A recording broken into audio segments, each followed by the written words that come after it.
Alright, a wonderful good morning everybody and welcome back here to my channel, Got Shadow here with Grixis Control.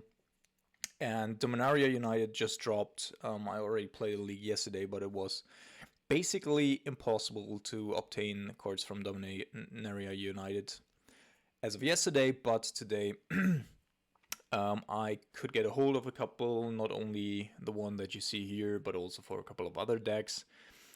But let's go a couple of minutes into how we expect the meta to change, a little bit of an analysis and a forecast, and then we're going to be talking about our adjustments to the deck here. So first of all, looking at Dominaria, what it has provided is, on the one hand, the power level is pretty high in general. So typically you see like 5 cards maybe that have the potential to break through to modern. Most of them fringe potential.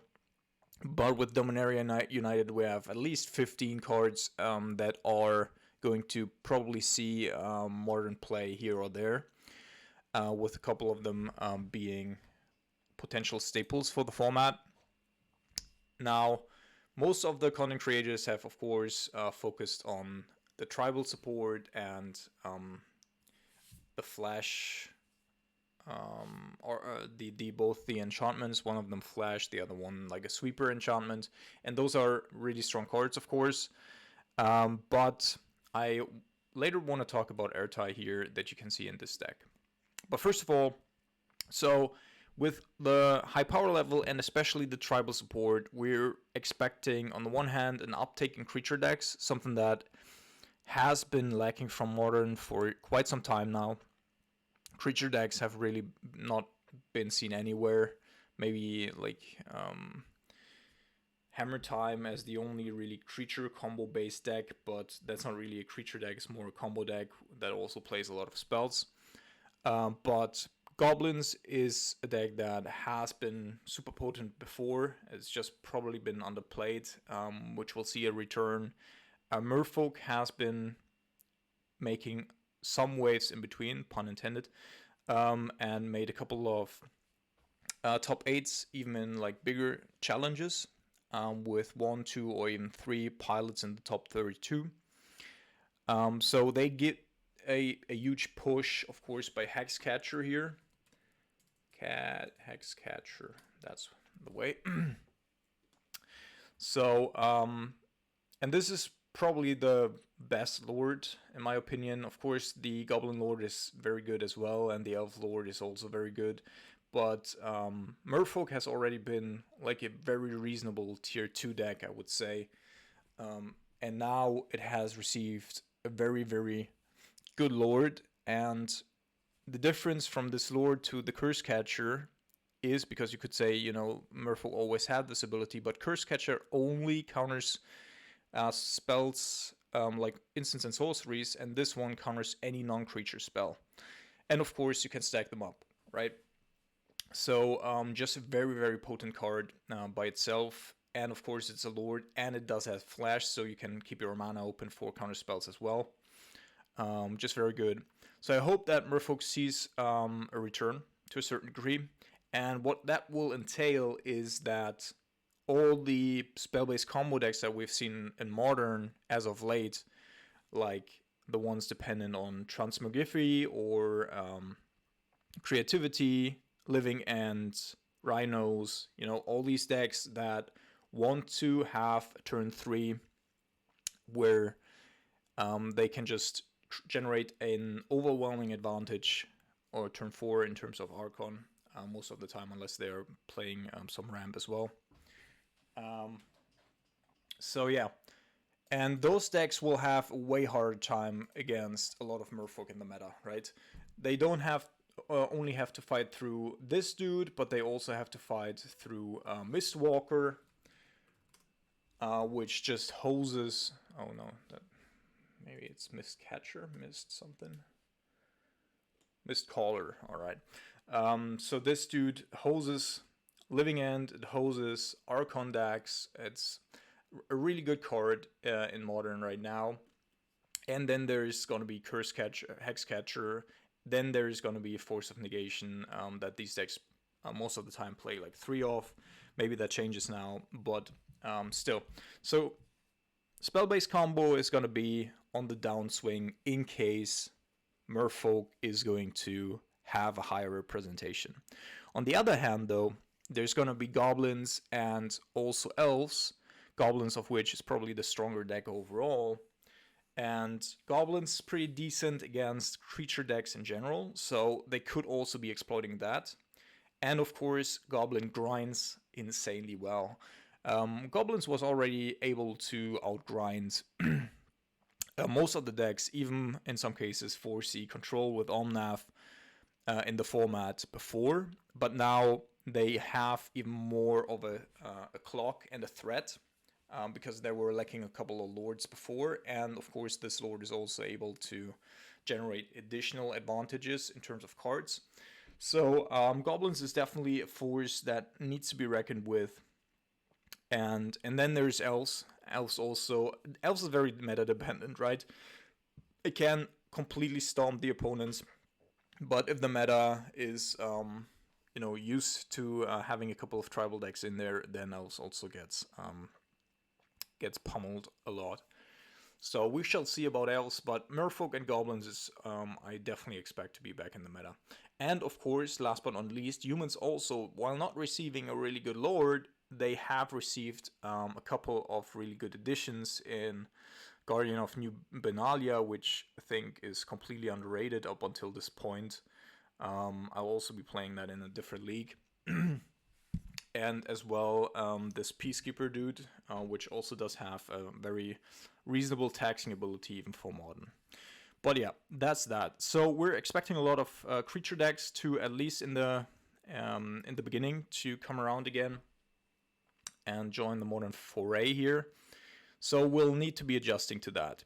And then there's going to be less spell-based combo. So I took out the Spell Piercers from the main board.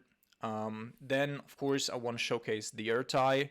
So it's not clear yet whether or not this is better than Subtlety, which I played in this slot before and which I was super happy with, I gotta say. But Murktide, of course, is a catch-all, right? Many people disregard this card because, your opponent gets to draw a card. But that's not necessarily the case. Either this is a tempo play, right? Where you counter something or destroy something that you otherwise wouldn't be able to handle. So you would have to spend like either a Lightning Bolt and a Kolaghan's command on it, or spend maybe a Cryptic command and then counter it on the way back down. And so with Murktide, you just have the ability to circumvent these types of plays and shenanigans, and just your opponent will receive a random card, but in many situations that will be worth it, definitely. And also, it is of course still not card at disadvantage, but because you still have a 3/2 on the battlefield that your opponent will have to deal with most of the time in your opponent's turn. So yeah, it's gonna be a tempo play most of the time, but it can also be a value play, right? If you're flooding out, you can keep like a fetch land open or whatever and counter your own abilities. You can do that with Kroxa, for instance. If you have 6 mana, right, you cast Kroxa. Both abilities go on the stack. You maintain priority, counter the one of the the sacrifice ability, basically. So you have a Kroxa, your opponent will discard a card, you draw a card, and you also have an Murktide resurrected for 6 mana, which is pretty incredible, I gotta say. So, and then of course you also have other means, right? So it's very likely that in the medium term, I'm gonna replace the Otawara, which is our utility land, basically, with another land that has a very cheap activated ability. So either maybe a Mutavolt or something that can activate itself for one. Maybe even, let's see, I have something in mind. Minamo, no. There are a couple of really good blue cards. So Minamo could be something, but this will require 2 mana. I think Oboro is what I want. So Oboro can bounce itself for 1 mana, and so that's a very, very cheap way of getting that extra card draw off of Ertai if I don't have anything else to do, right? And it's otherwise just a blue source, and of course the ability can sometimes also be relevant if my opponent makes me discard or whatever. So it's not completely dead otherwise, right? But there are a couple of really good interactions, and I think that's worth it. So, and then of course, because we have like all these cheapish creatures that come in and do their thing and then hit a little bit, I think a Creeping Torpid is way better right now than Hall of Storm Giants, also because we expect, as I said, an uptick in creature decks, and Hall of Storm Giants is just not able to evade those, so it will just get blocked. Then in regards to the sideboard, also a nod to the creature-based decks. I want to have Plague Engineer back in the game, because otherwise the Goblin... You can win against Goblins without Plague Engineer, but it's tough, and you cannot make any mistakes. And then there is Necroplasm as well, which we just need for Rhinos and for Constructs as well. In regards to combo, we still have Spell Pierce and Thoughtseize, because, you know, people will still play their creativity decks, even though they might be a little bit worse in the meta. So we'll have to be able to deal with those as well. And then there's Torak, because I also expect people to adjust for the shift in the meta by going deeper on removal. And deeper on removal right now, the white removal spells are just the best. And of course, there's also just going to be a lot of Furies probably. But in regards to the whites, we have Torak, there's Dori, and then I would also like to play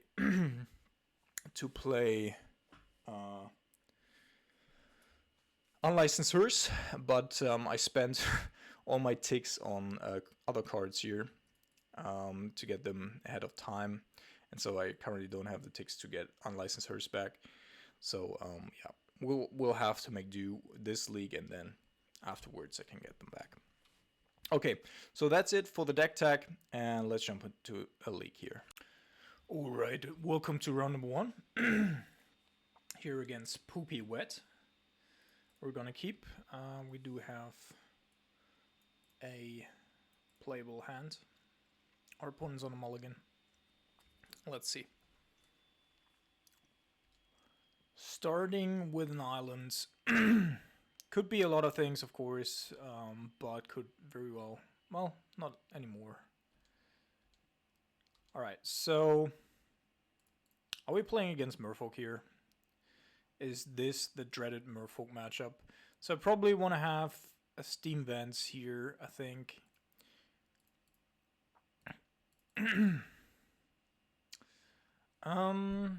Brazen Borer isn't the worst, but I think if we're playing against Merfolk, then I don't want to have it. And as of just right now, nothing indicates otherwise. And I'm gonna go with the second Steam Vents here,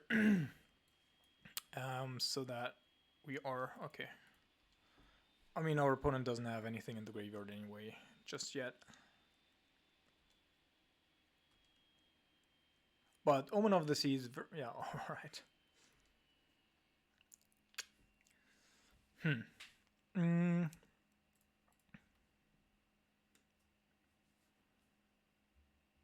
So you can scry to... If I play the Seasoned Pyromancer here, he's probably going to be able to counter that. What's the worst thing that can happen afterwards? Our opponent could have a Karn. But if he takes it down, we have a Lightning Bolt. It's not the worst thing to happen, and we cannot counter anything anyway. So I think I'm going to go with this. Yeah, I don't think it's gonna resolve. But that's okay, because Seasoned Pyromancer, then in these controlling matchups, I want to have it in the graveyard anyway.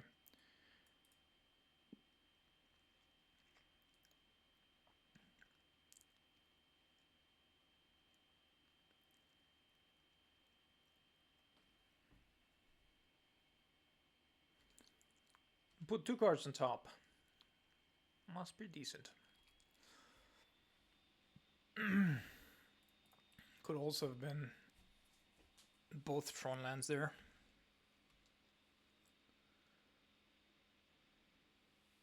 Ooh, Relic is pretty good here for our opponent. Need to try to counter it, because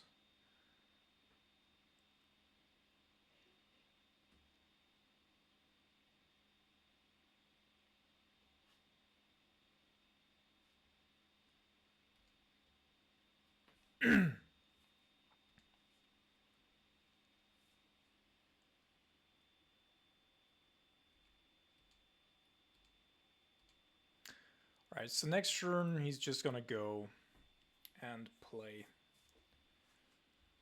the Relic. I'm just gonna get the Snapcaster out right now.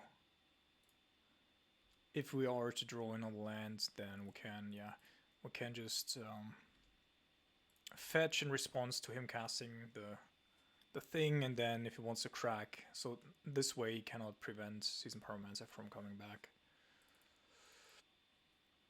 So I'm gonna fetch for another red source, I think, with enough blue.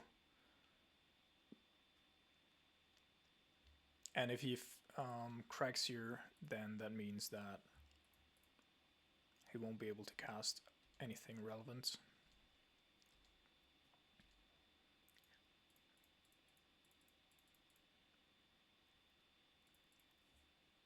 Okay, so now we establish a clock.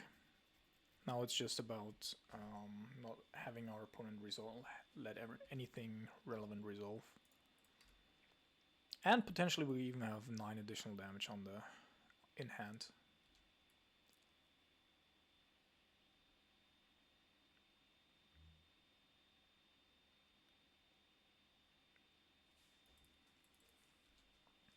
Puts 2 cards on top again.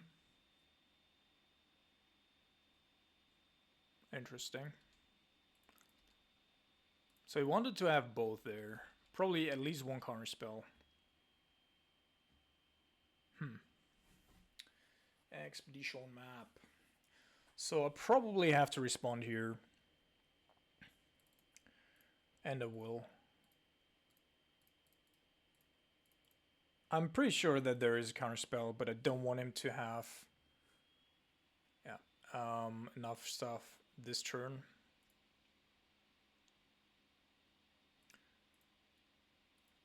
Opponent with the Remon's plays here, but I don't actually mind that too much. Did you already play a land?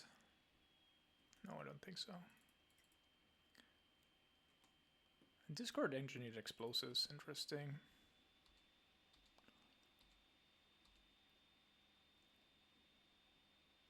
So we're putting him down to 10. We have 9 damage in hand. So Snapcaster could potentially be lethal next turn. And he still doesn't have Tron as well.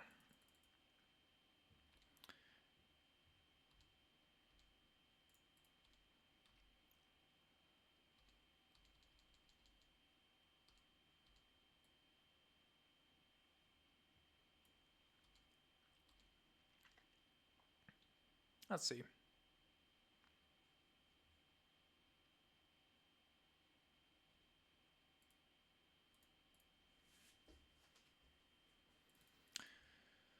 Let's go with a counter here.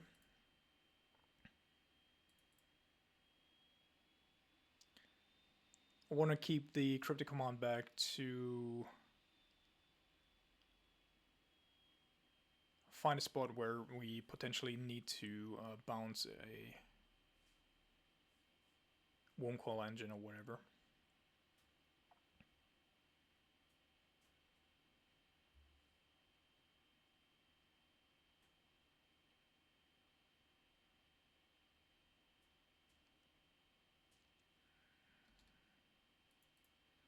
And also, of course, so this way, like he spent 5 mana on the Condescent. He doesn't have any more mana, so now what?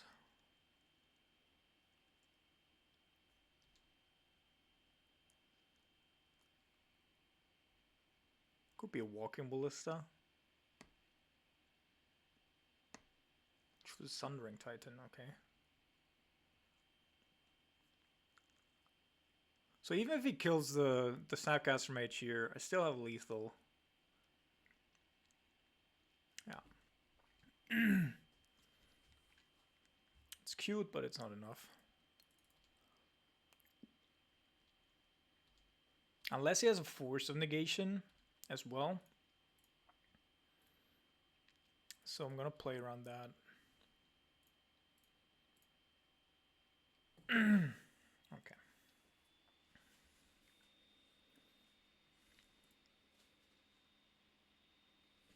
So I think Dottie is pretty decent. Torak could be decent. I do want to have the Thought Seizes as well. So I think Torak... Our opponent's playing Graveyard Hate anyway, so I think Torak is better than the Croxa. Now, it could also be playing Fury, I guess, due to our opponent playing a couple of Planeswalkers. Maybe not.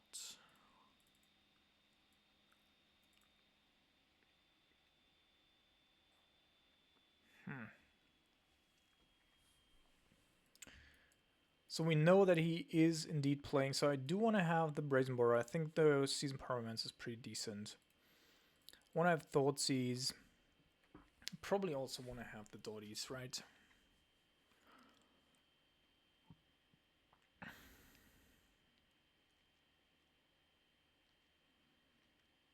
Bloodsheath Thirst. I'm gonna take out if there's a big Planeswalker. Like, we can handle Karns with the Lightning Bolts, so that's not a big thing. We have Ertai that can deal with basically anything. So, and then the question is Torak or Dottie. Our opponent could be playing Academy Ruin, so very likely does. So we would have to stop that at some point.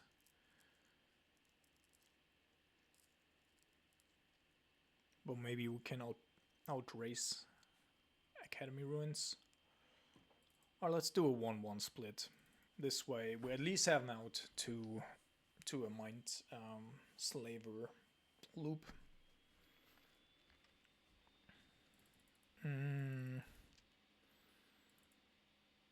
It's not a great hand because it's pretty slow, but I think we can keep it. Because our opponent will also keep a very slow hand, I think. We're on the draw here. Never mind.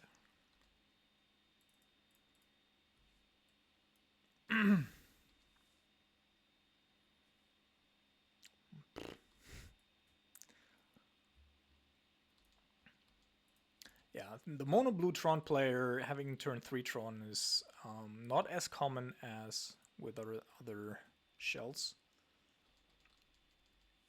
as they only have Expedition Map to find their stuff.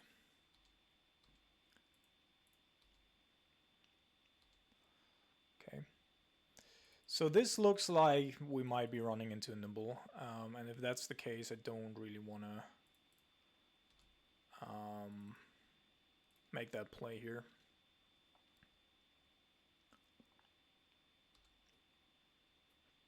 Yeah. Pretty sure that there's a Nimble in there.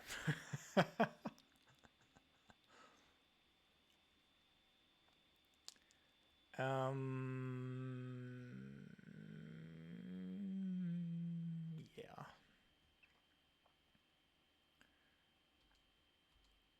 So I think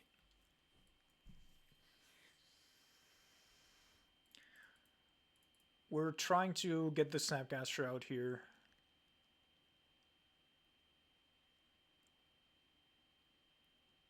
He might let this through, thinking that we're gonna fetch for... And if he's trying to counter here the Snapcaster Mage, then I can safely fetch and counter. That doesn't matter anyway. He's fetching for Hall of Storm Giants, that's really strong. So I just wanted to get the Snapcaster Mage out anyway, so I don't really mind.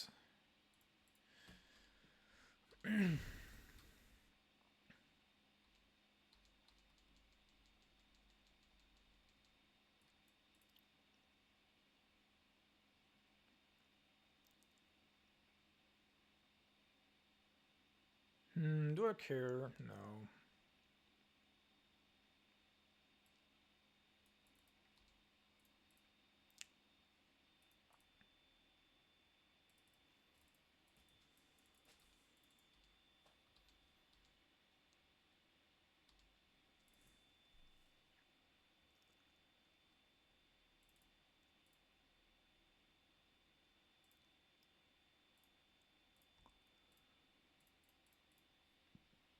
So our opponent has to be a little bit careful because on the one hand, of course, he doesn't really know our deck, but more importantly,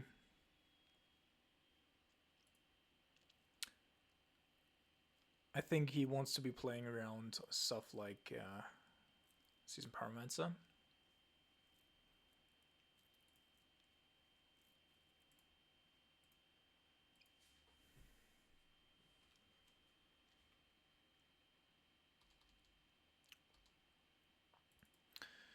Alrighty, so Aurora, I think I'm gonna keep that back because the Cascade Bluffs gives us enough blue here anyway. We're a little behind in terms of resources, but we also do have a Snapcaster Mage on the battlefield, so it's not really too far.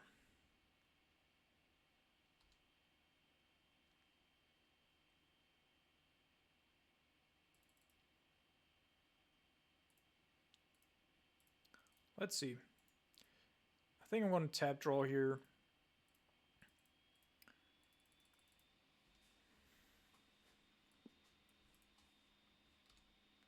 Because if he does something here,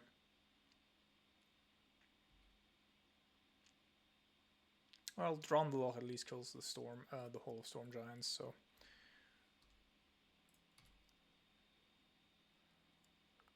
If we're getting a couple more turns out of this, that's good. And Drown can even kill it with backup, so I do have a Spell Pierce after that as well. He does the beginning of combat trick again. Alright, so let's go Drown.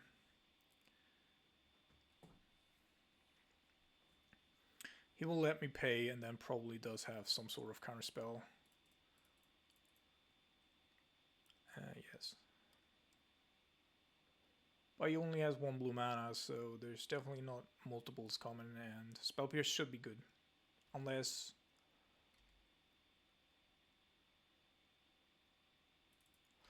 And now we're getting into interesting territory here. Because we have a damage in hand again and potentially can loop the Snapcaster. We shall see.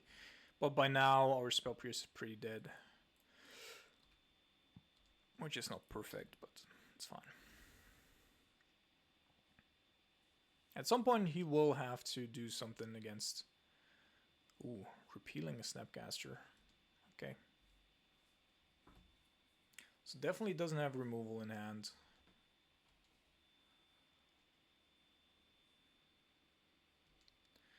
So let's see if we get the Snapcaster down.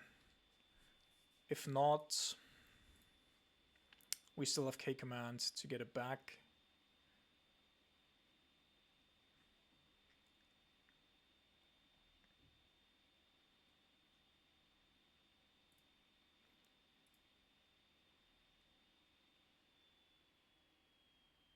Nah, there's a Nimble. Oh, it's Tail's End. So Tail's End... Well, that's a straight up... Oh, alright. Okay.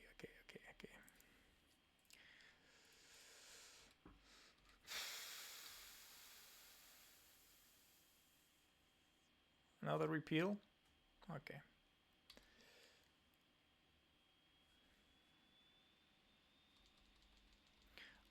Our opponent really struggling to keeping the Snapcaster Mage off the board.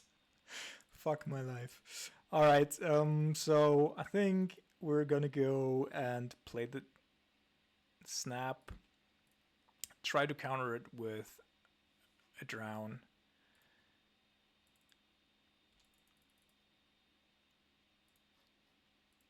Because also, of course, we want our opponent's graveyard to not be completely empty. I think this is fine. We have the Snapcaster Mage down. Oh, yeah. Okay, no, it's fine.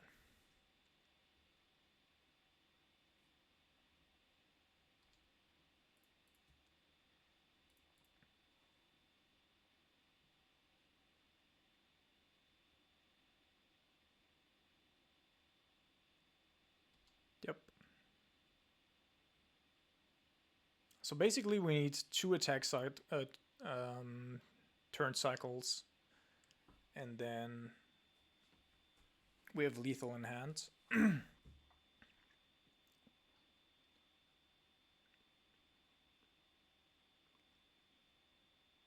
There's Academy Ruins. Alright, so definitely does have it.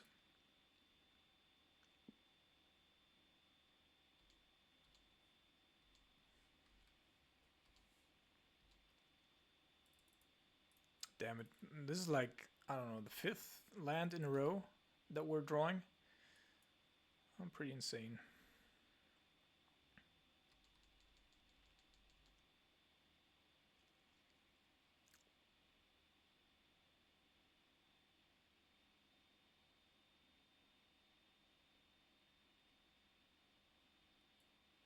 Talaria West. So could be a Walking Ballista, I guess.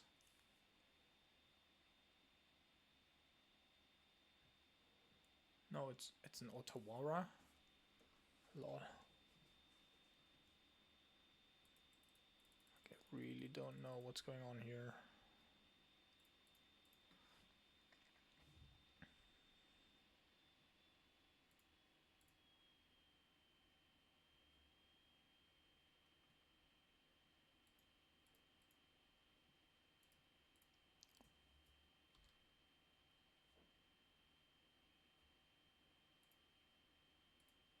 Oh, there's the Mindslaver. All right. So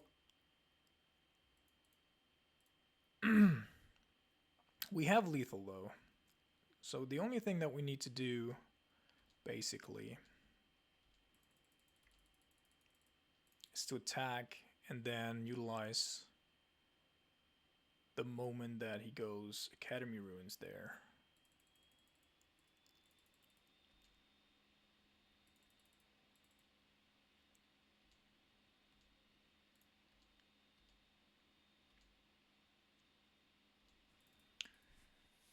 So let's see. If I do it now, then he can, of course, not utilize the Academy Ruins, but he also doesn't need to, right? He goes 2, then 6. He needs 10 mana, so 6 to play, 4 here, and 2 for the Spell Pierce. But then we could, in response, do it and kill with Kolaghan's Command because he doesn't have any free mana at that point. Alright, he does it now. Perfect. So then we can go.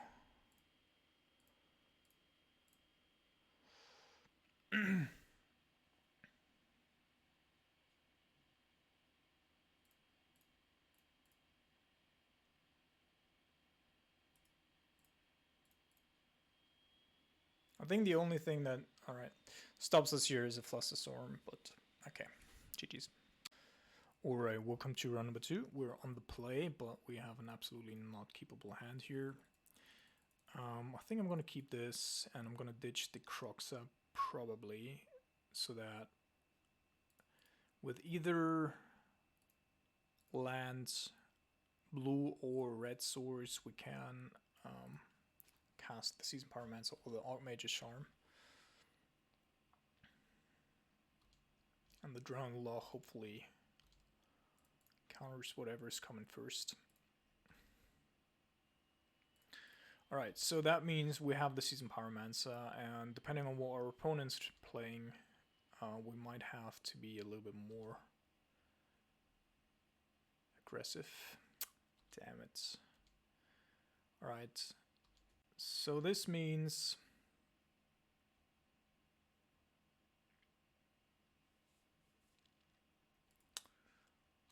now it's gonna be annoying.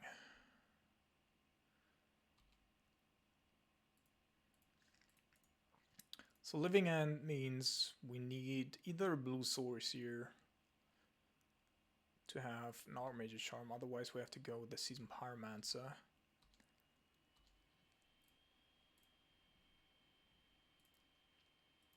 Or we could, of course... Okay, this isn't completely bad.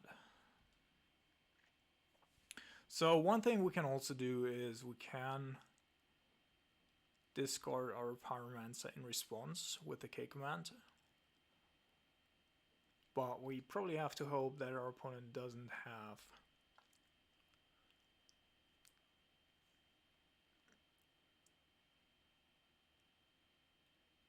exactly.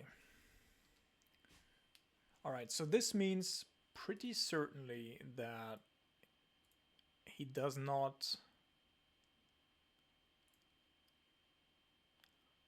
have Violent Outburst.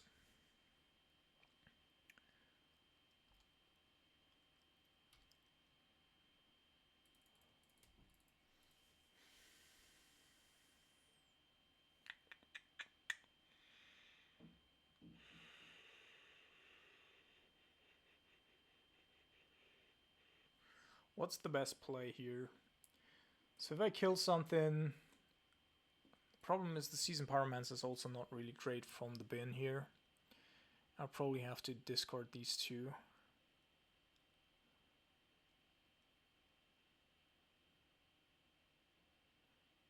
K command can still deal with the grief, and then we have blockers.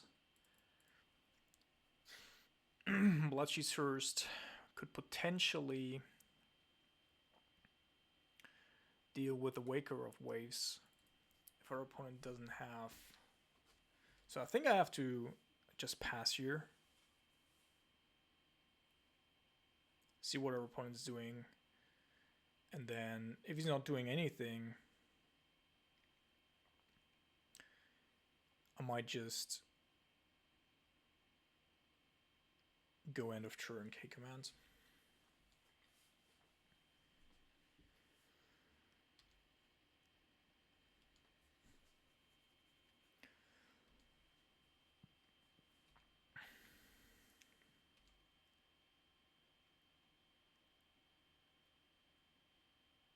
Does have another one? No, it's a curator. That's interesting. So now he actually has quite a few things on the battlefield. Or maybe I don't want to ditch the Pyromancer anymore.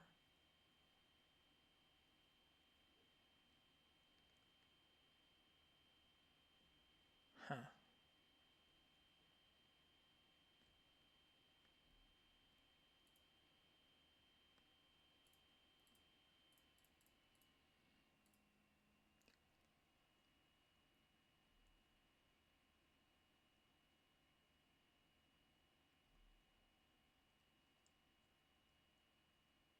I'm pretty sure that at least one of the two cards in his hand is a force. Or potentially subtlety, but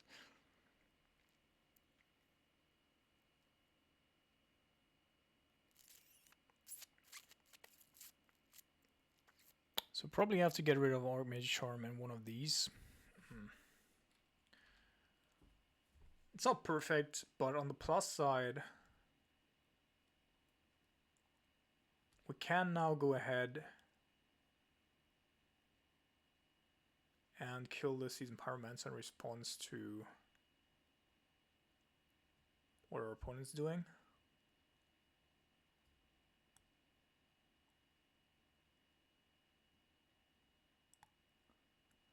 Alright, so he just wanted to get the attack in, and now he's looking for another Cascade spell.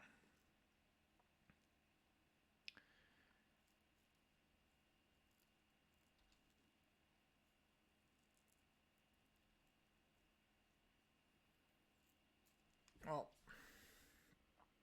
that we probably won't beat.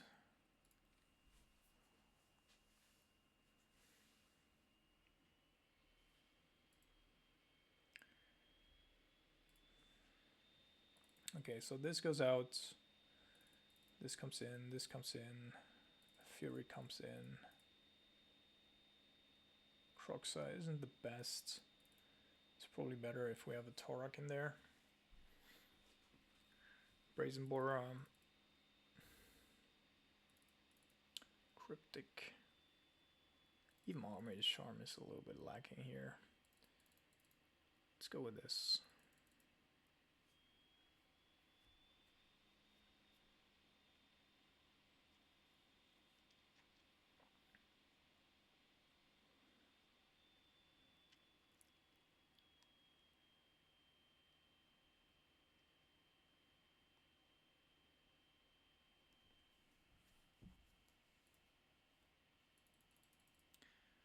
Alright, so we're gonna keep this basically because we're proof to a Grief. Our opponent needs to have Force of Negation and the Consider. Also, we have good mana, and the Consider gives us the chance to ditch a valuable creature.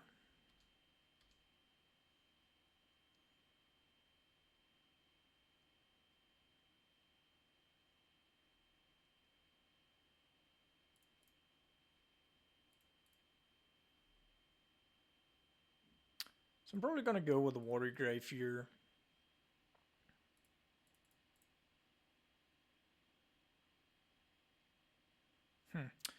Thoughtseize, yeah, I'm gonna leave that.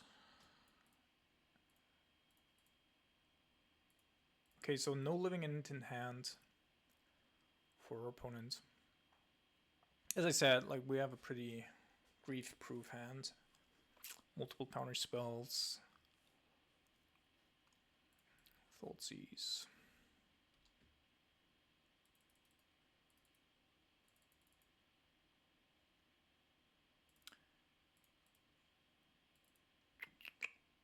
Am I gonna play the Croxa here? Our opponent's pretty light on cards in hand, so I think I'm gonna play it here, even though it gets him another creature into the graveyard potentially, but it will mean that he has less resources for a Force of Negation, which I think is our #1 priority here. And then down the road, if this should be a longer game, then the Croxa will also be just good.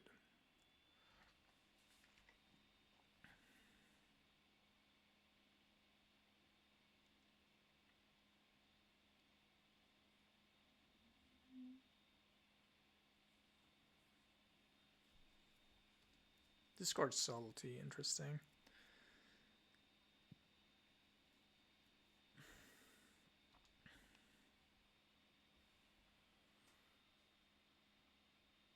There's Seasoned Pyromancer, but I don't think that we can utilize it right now.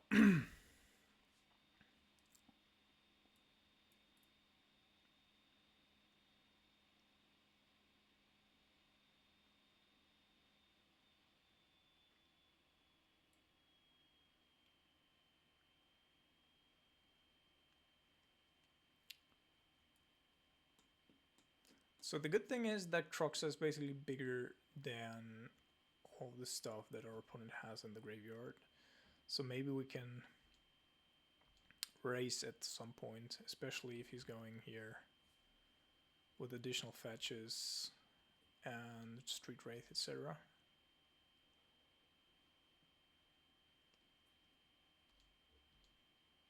Well, let's see. If he lets us go to main phase, then we have double counterspell, which should be pretty difficult for our opponent to beat. And otherwise he has to have exactly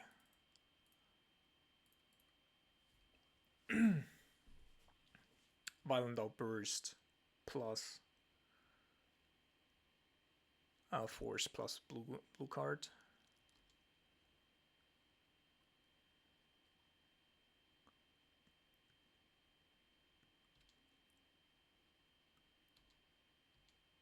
Okay, so we're both on 12. Opponent doesn't have another land drop. We do though.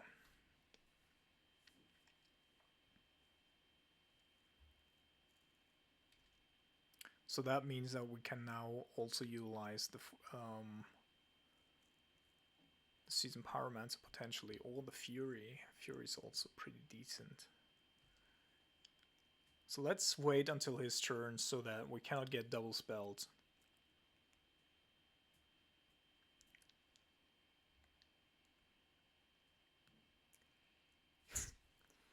Alright, pretty desperate here to find another land apparently.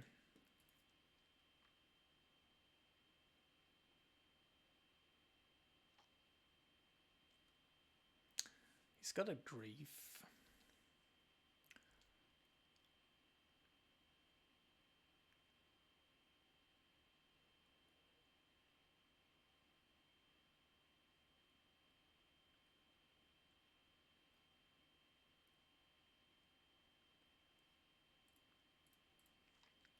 So that might mean that he's actually trying to hardcast stuff now.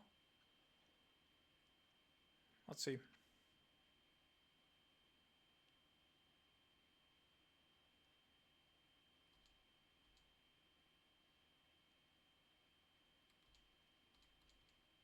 Okay, that's not the case.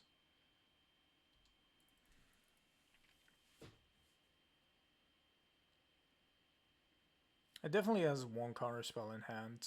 That's not a force of negation, right? If I go end of turn here, then he could have Violent Outburst plus that counter spell, so we're fucked as well. Alright, so Spell Pierce is a pretty decent draw here. Now we just need one more land so that we still have double counter spell post Season Pyromancer, etc.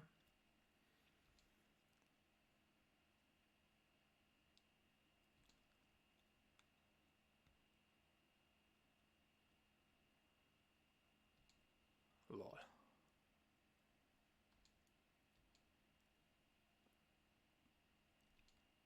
Just coming on with the Colossal Sky totals here. So I don't think I'm going to make the first move here. If our opponent does have shit, then that's fine.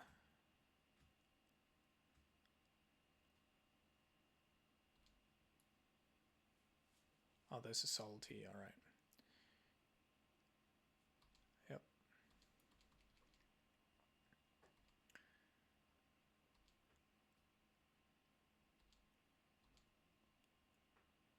I don't think that we're taking the damage here. I think I'm gonna go kill it, although... But it doesn't really change the math. He knows that we have to drown the Loch in hands.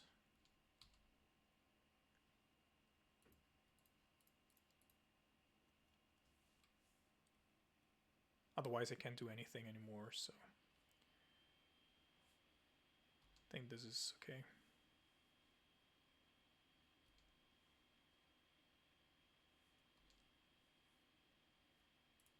Alright, another land, which I think was very, very important here.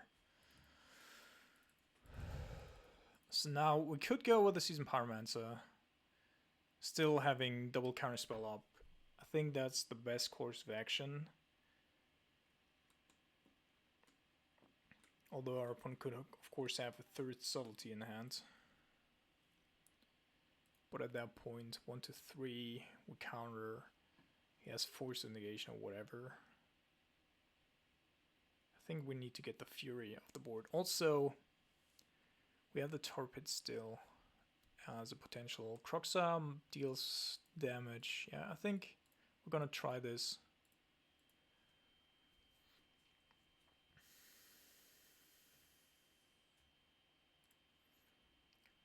That puts a little bit of pressure onto the battlefield. Also, we can get the Fury off, out of our hand, and Fury can kill one or multiple things in our opponent's graveyard should we get to the point.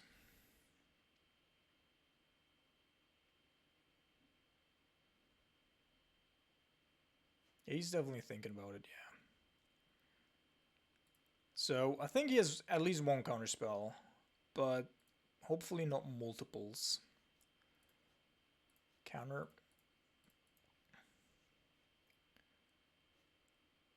If he goes with a force now, then our spell pierce is dead anyway, but we shall see.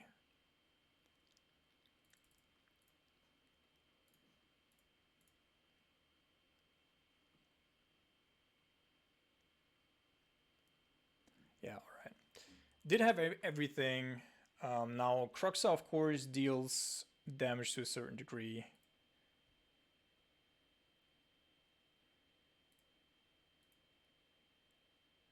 What did he even... okay. I still think that this was correct.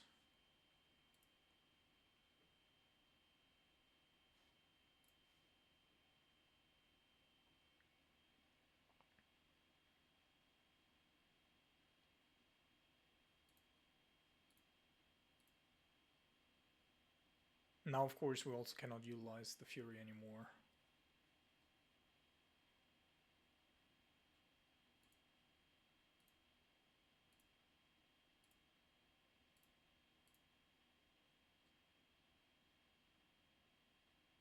Do we survive one turn? No, we don't, right? No, the flying dudes kill us anyway. Sad, otherwise we probably have lethal next turn as well. Okay.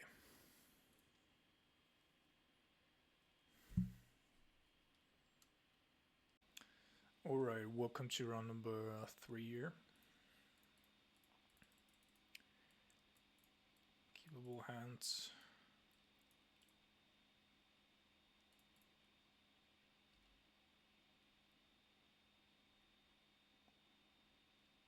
Alright.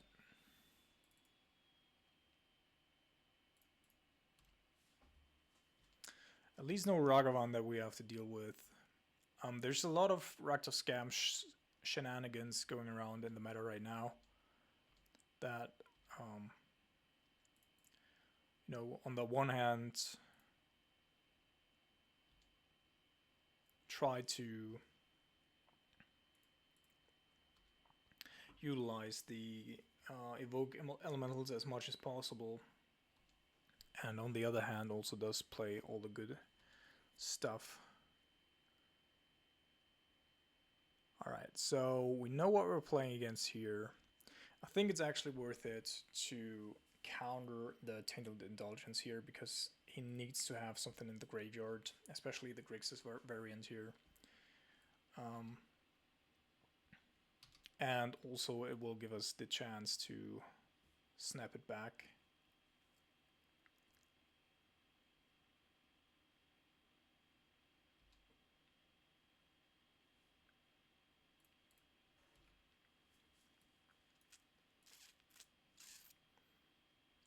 People apparently are very slow to adopt new stuff.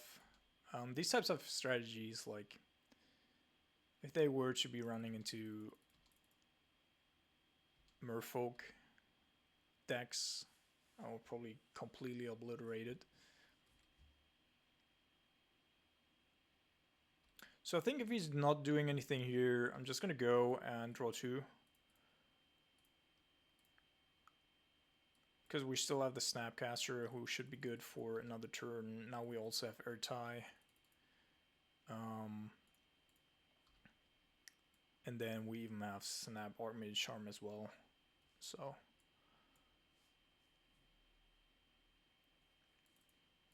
yeah, this time around we can't really do anything against that.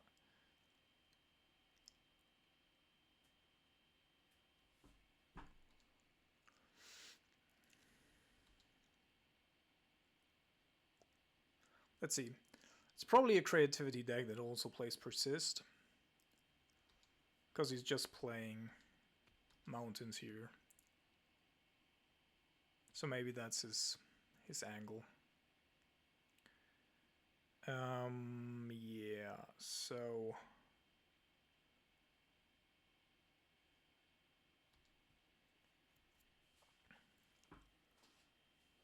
he needs to have another land now to evade the Spell Pierce.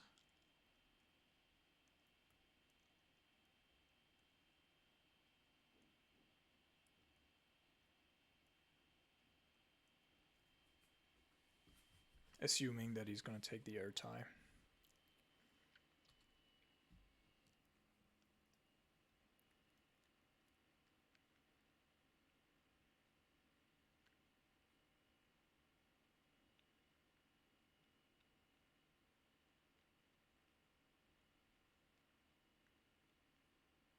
People really, like, I don't really understand why nobody's playing new stuff, but okay.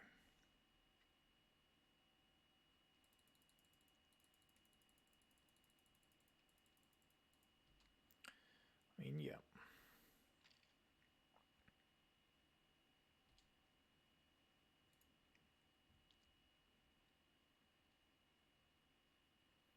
So I can go snap, bolt, snap to kill it. Maybe I should have done that in response. And we have Croxa to follow up. So it's not all bad. Our opponent, and I don't think he's playing counter spells. Of course, could possibly be the case. We could also bounce it with Otavara, but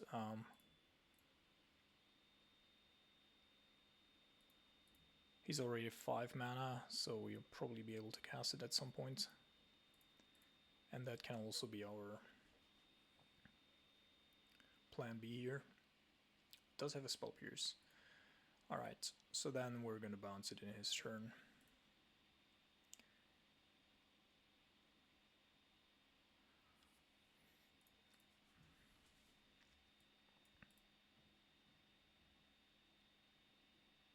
Yeah, I think it's not worth it to go after it right now. And I don't think... So he's playing Spell Pierce. Interesting.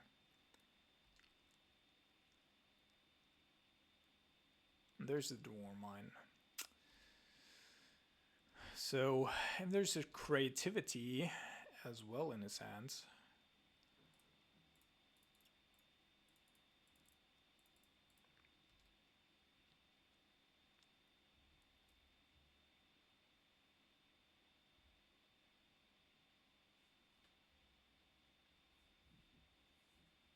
Or even 2. Yeah. Just lol. Just lol.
So I think I'm gonna ditch the, or get rid of the Creativity then we're gonna play the Dodi and then try to protect it.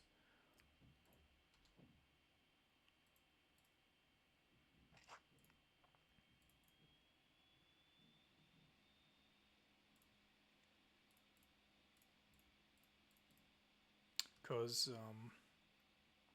the Dodi heavily restricts what our opponent can ditch. So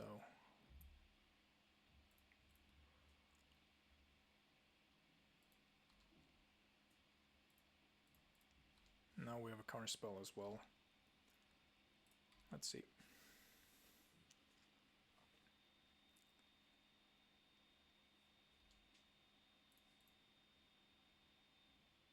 I think if he goes with Tainted Indulgence here, that's desperation, and I think I should counter this.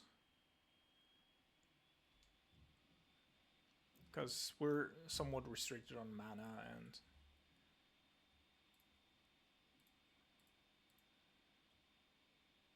alright. But doesn't have removal.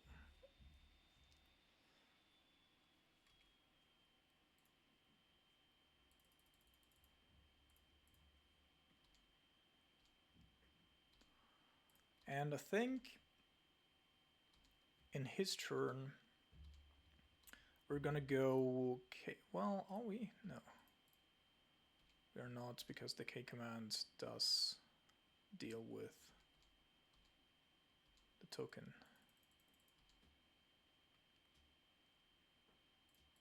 Now we even have another counterspell, alright.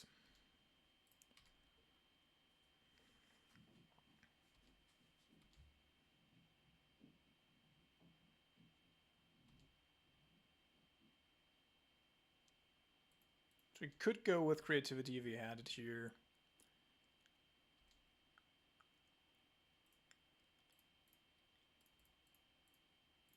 I think we're just trying to deal 2 damage, because that will be lethal.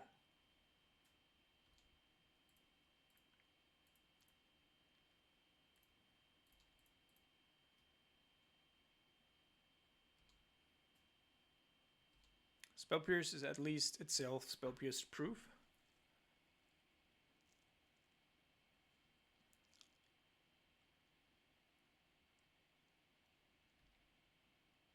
This turn.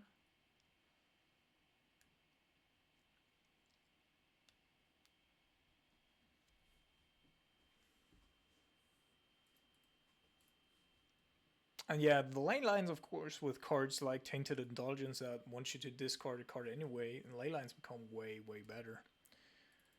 Yeah, we gotta try to counter this.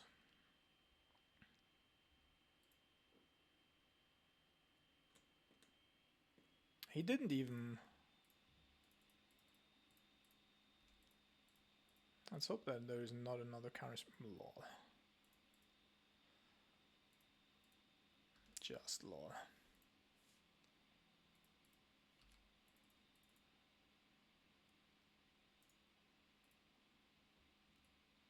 Lightning Bolt's still lethal, but...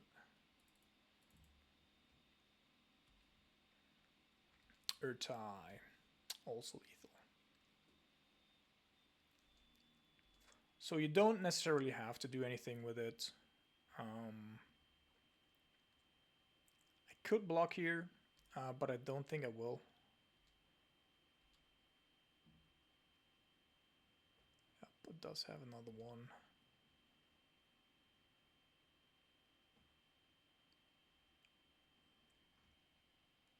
Lol. Lol, lol, lol, lol, lol, lol.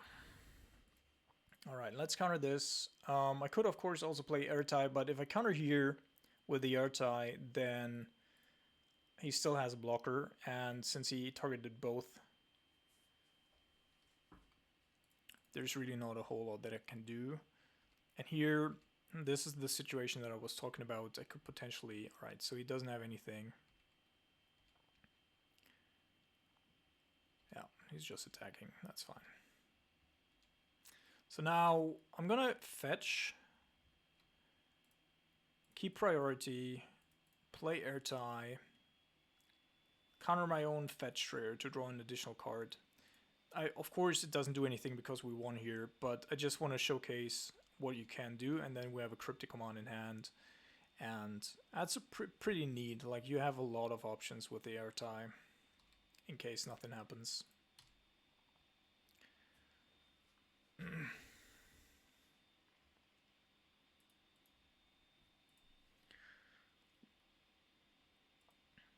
Alright, so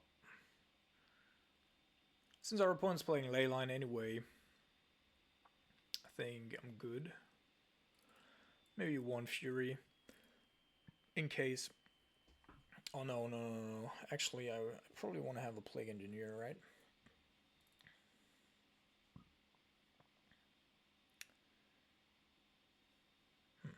A little slow.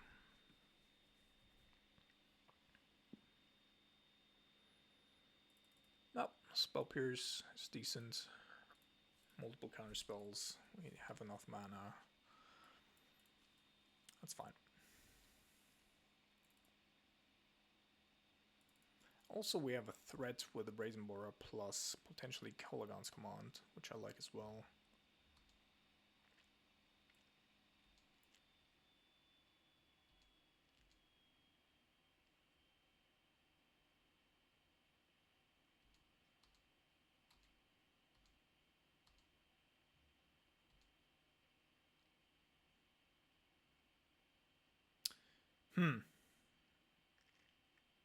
So this sucks a little. Not gonna lie. Spell Pierce, of course, is really good, but now I cannot leave one mana open due to a weird, awkward land situation here.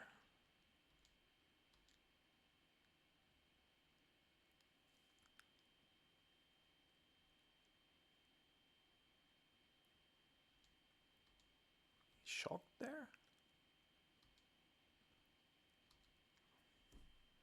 Potentially Prismari command?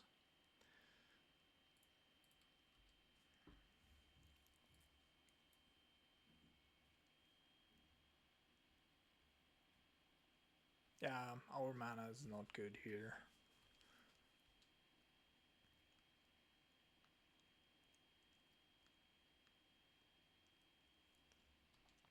Not good at all. So this is obviously gonna be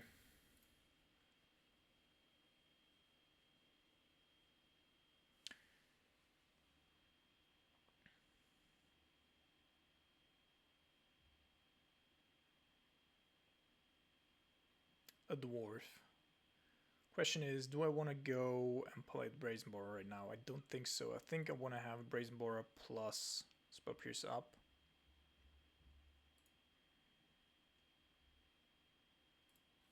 There's a Dottie, which is quite nice next turn.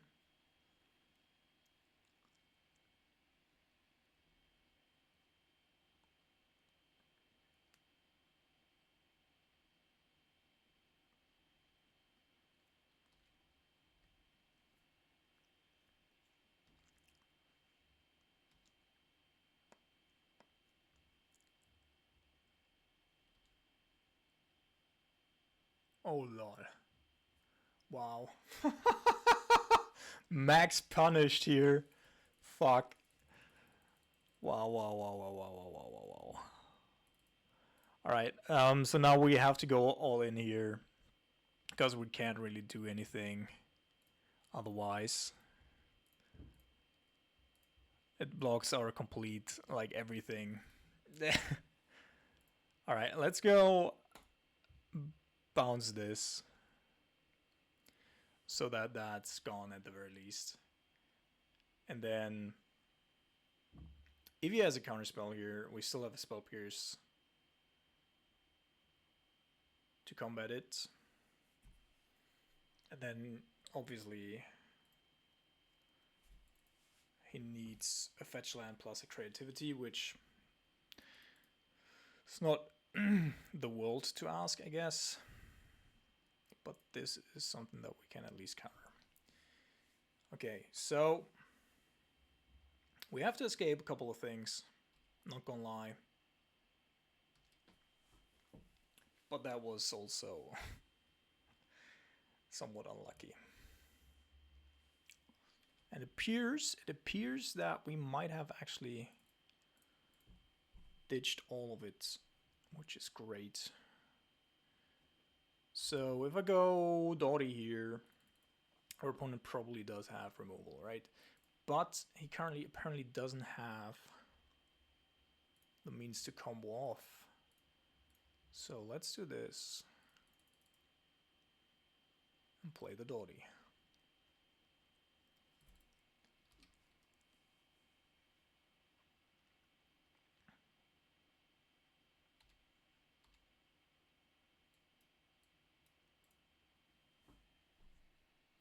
And then if Dotty survives this turn, then we actually have a shot.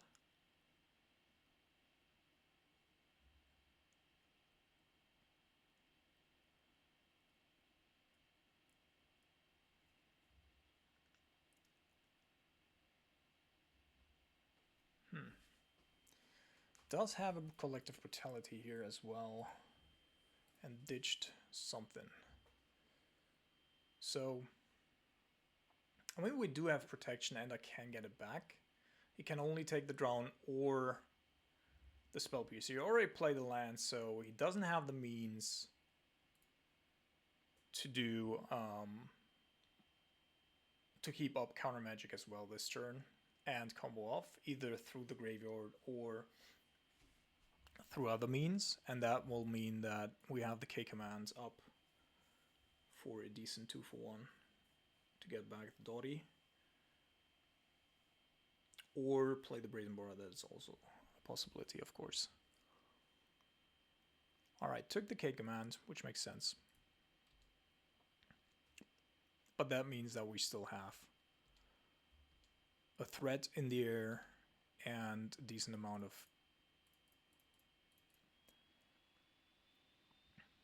counter magic. And this is not actually too bad, because we would have to get around that anyway, and now we even have a Brazen Boar. So the longer we play here, the more I like our spot. It's not really bad right now.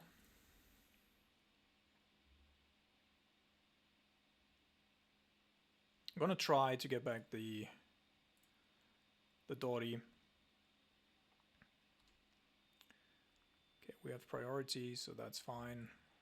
And then we have to go this and this with this, and then we return. And I mean, we could also go with another Brazen Boar, I guess. Maybe our opponent doesn't actually have the means to get 1, 2, 3, 4, 5, 6, 7 to get the Archon into the graveyard. So let's go return and deal damage.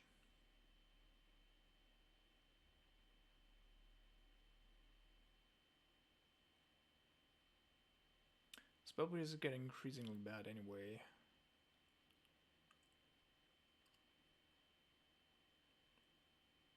How good is a Dotty here? How good is drawn afterwards?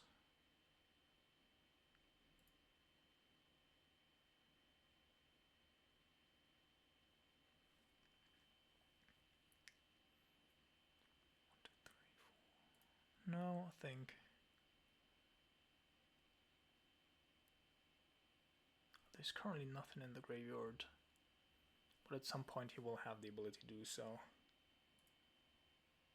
And he can't do it at instant speed, so... But of course...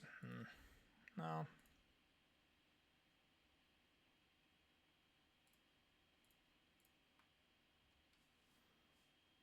We're returning the Dotty.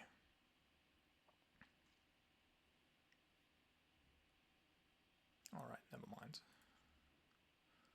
Does have a Flusterstorm.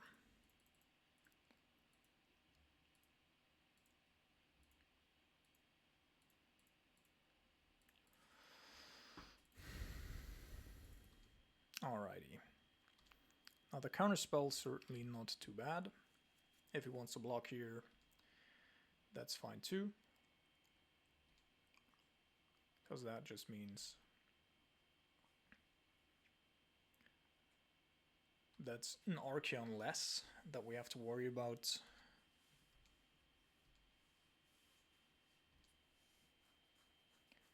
And then we're going to try to get the Brazen Boar onto the battlefield.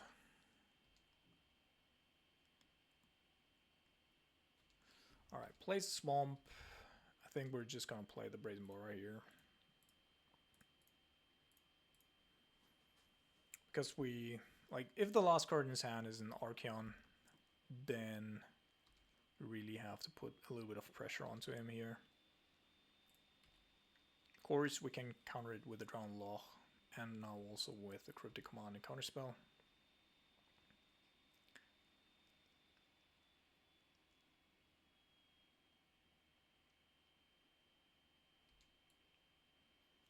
Now apparently he has something.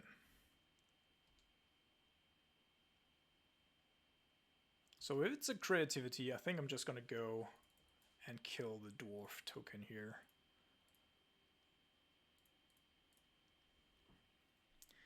Because that is less damage for us.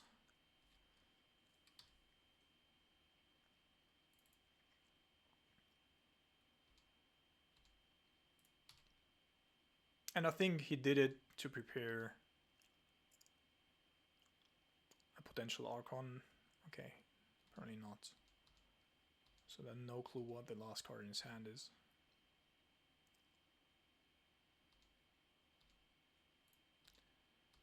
But we definitely have lethal next turn. How do we lose this? Probably by running into... So if I do this right now...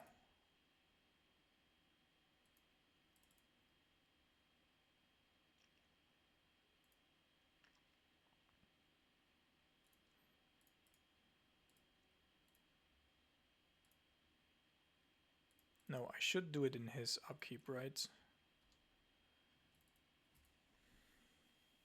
So what I'm worried about is Fire Ice. Because if he does it in response, then I'm still tapped out and I'm pretty fucked. Is it super likely? No. And on the other hand, he also doesn't have enough stuff to go with then. Alright, let's do it now.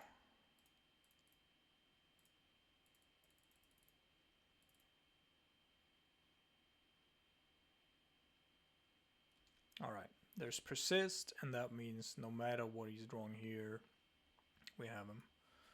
Alright, pretty rough game, but we got there.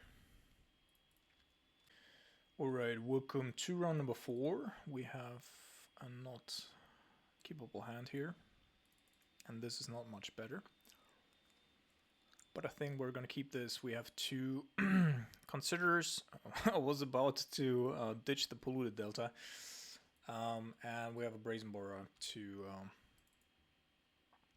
potentially get rid of a couple of threats if necessary, if absolutely necessary.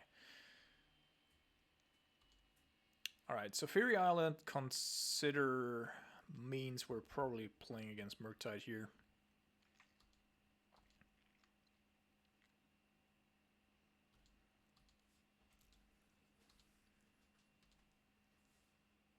So let's try to either find another land or a counterspell of some sort. Although I'm also quite alright with removal. Spell. So basically anything. What? Okay.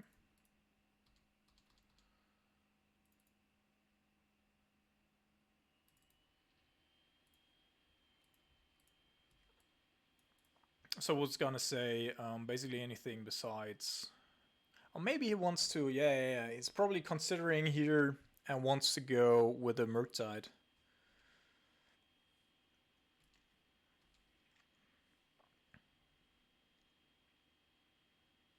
Which you can.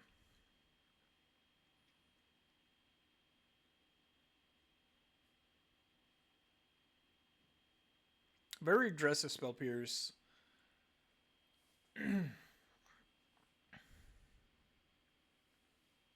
I'm pretty sure that he does have a Murktide there and wanted to play it here, but now he doesn't want to play it into two open blue mana.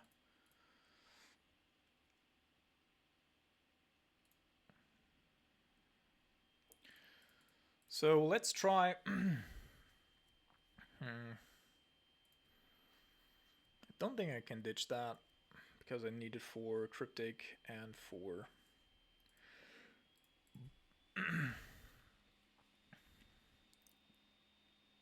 Archmage's Charm.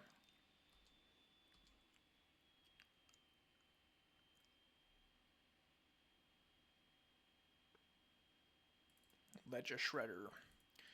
Let me go snap cast a mage here right now so that I can go consider without triggering the Ledger Shredder. We're gonna try to find... I don't want to have more considers. What the fuck?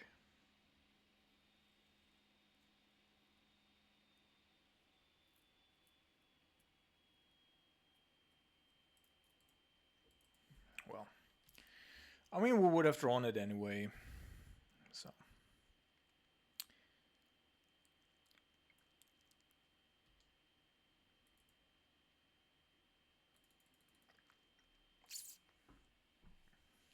So I think I'm gonna go with Creeping Torpid here. I could also attack, play the K command, kill the Ledger Shredder with it. I mean, of course, our opponent could have another Spell Pierce in hand, but I think that's somewhat unlikely. And we could get back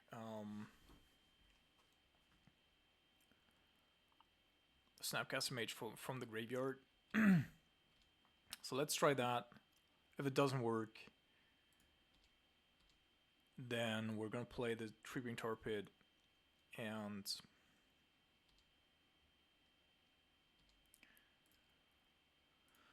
return and damage.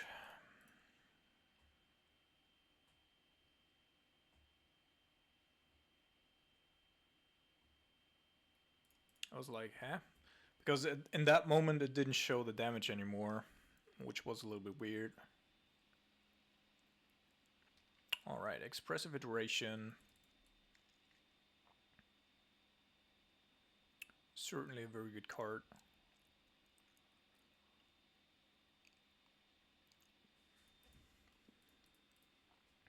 Oh. But in this very instance it wasn't super great. Alright, so I think I'm gonna go... Am I gonna play the Croxa here? I could, of course, if my opponent doesn't have anything else, can still bounce that, use that. I think that's fine.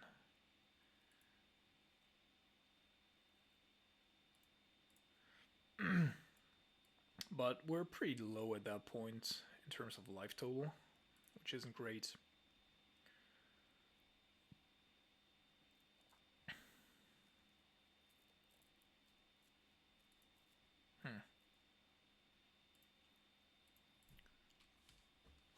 So I'm gonna shock here one more time to 11 in order to be able to deal with a Ragavan or a Dragon Rage Chandler, and also a Murktide should that come up. Otherwise I can go Snapcaster Consider, and our opponent probably wants to keep up some sort of counter magic for the Croxa. If we draw another land, that would be good because then we have Brazen Boar up, or if we could find a counter spell as well.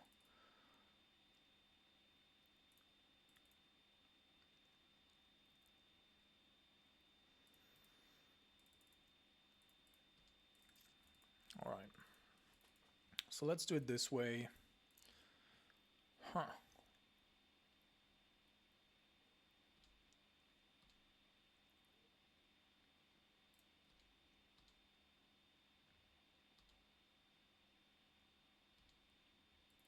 So I strongly assume that our opponent does have counter magic, right?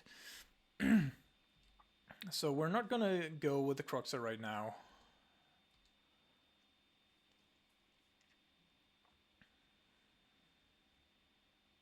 The Snapcaster Mage is a little bit of a threat here on the board, and then we have a lot of options, plus the Croxa as well. There's the Murktide.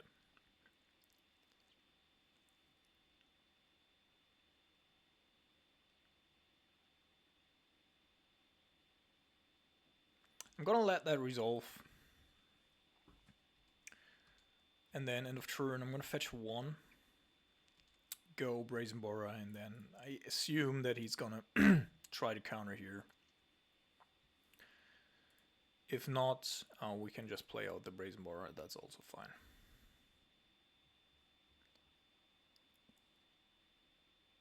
Yeah. Because this way around I can go counter draw, have an additional draw here.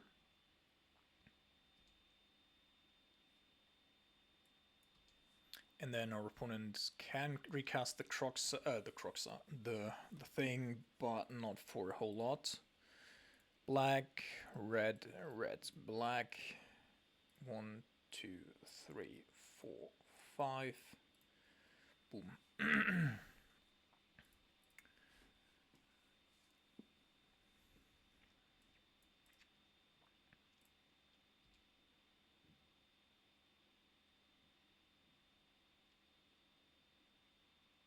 And our Croxa, like now on the battlefield, should be able to put our opponent on the pressure here quite a bit.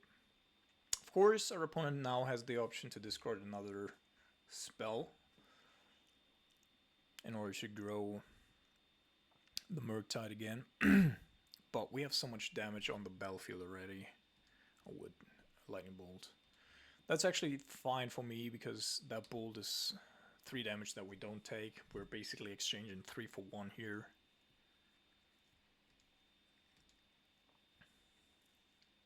But it's gonna be a close one. Currently has to spend 3 mana though on the Murktide. Now 2.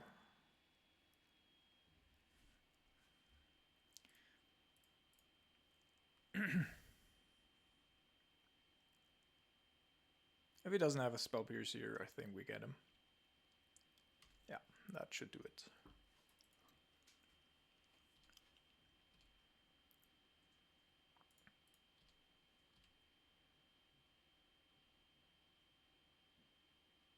So we're dealing 8 here. Actually, I could have also just attacked with the Creeping Torpid. Maybe it was a little bit too passive here, but I don't think that anything can happen at this point.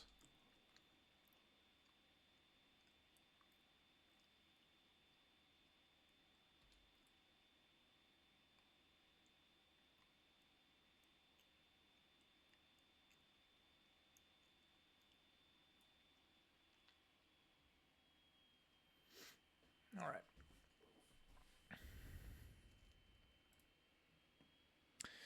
So we're definitely playing too few discard magic, graveyard hate magic here, but nothing that we can do about that right now.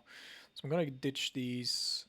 I'm gonna bring in a failed push, and then we can decide on whether or not we want to have the Torak or a Fury. I think Fury might actually be decent because our opponent could be bringing in Blood Moons to stop us. Might even ditch another K command here for another Fury.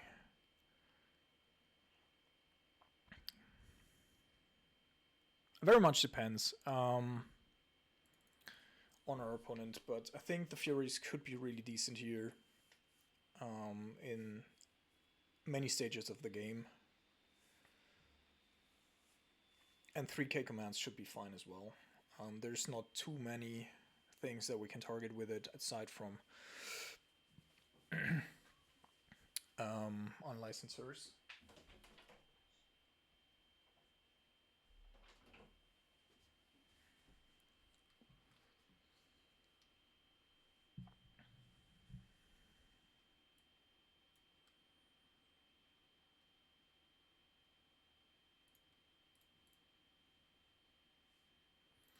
Okay, we have removal spell, which is good. We also do have a basic swamp, which I like. But our opponent's not bringing in, or hasn't played here. So I think I'm going to go with the Tar Pit turn 1. Because we do have removal for Ragavan, for the bird, for a lot of things. He drew that one. And wants to play something. Alright. So probably a non-licensors, right? No, it's a Ledger Shredder plus something.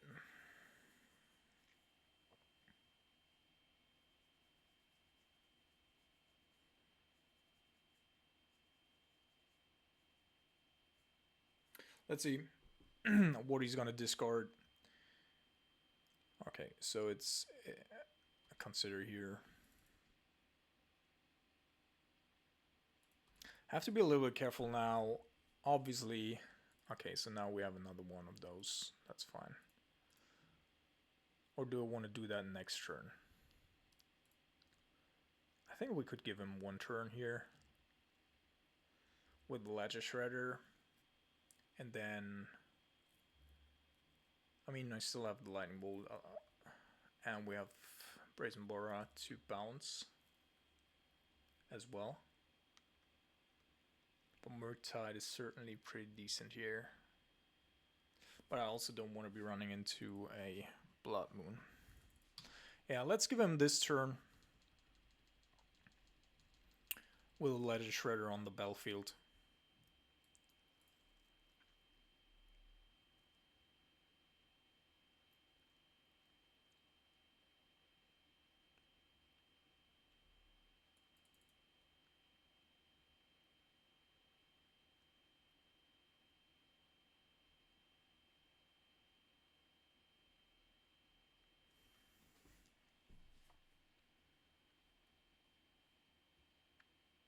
So I strongly assume that he can counter my counter spell.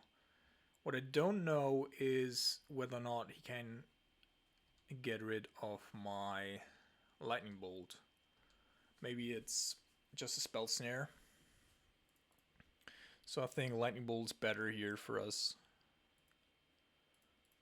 Because next turn we'll have another go at it.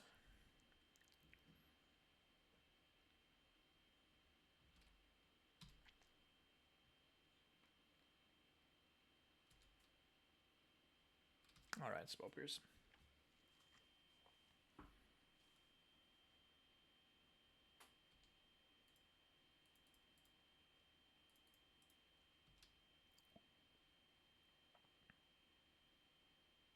Oh shit.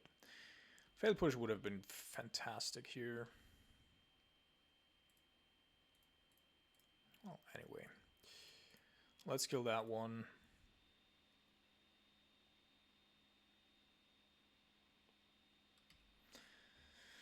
Now we have Counterspell still up, but obviously...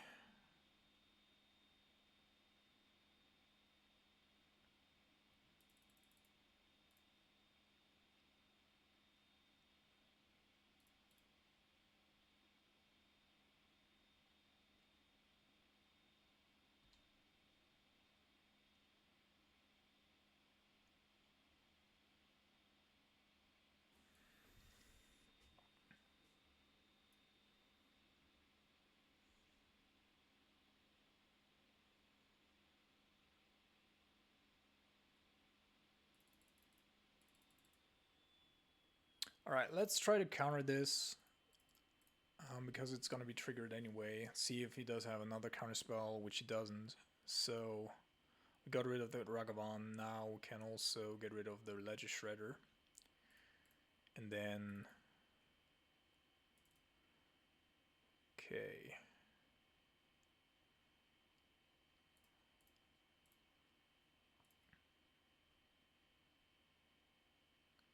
And then we'll have to see whether or not we can deal with. So, let's see. I would have to draw it now. I don't know. I'm gonna do this. Because otherwise I would have to draw another land for the other line to make sense. And that is expecting our opponent to have a Murktide in hand. Which of course is very possible, but not... Our opponent's just playing 3 Murktides, right? So he's only 17 cards in his deck, so it's very likely, or just as likely. Discard the Blood Moon, which is fine for me. And there's the Murktides, which he can very likely protect. So we need to draw a counterspell of some sort to bounce the Murktide. That's an 8/8. Definitely problematic.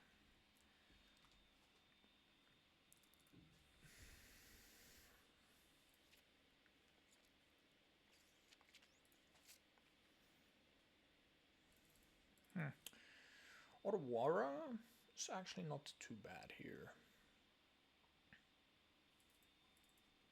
So I strongly assume that his hand was... Now there's no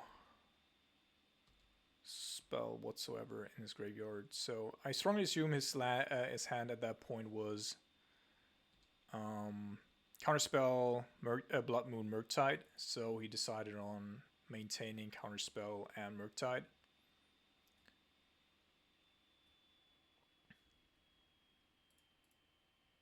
Alright, he found Otawara. Let's bounce him. Hope that we're not running into a second Blood Moon here. And that our opponent's just playing it as a 4/4. That would give us a little bit more time. Also, could very likely, yeah, he's playing it as a 4/4. So that will give us the opportunity to play the Croxa, or we could also bounce it.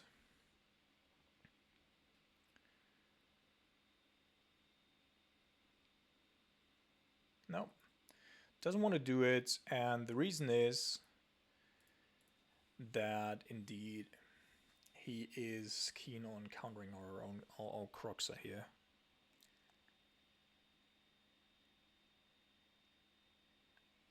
Don't want to do that. Don't think so. I think I'm also just gonna pass the turn here.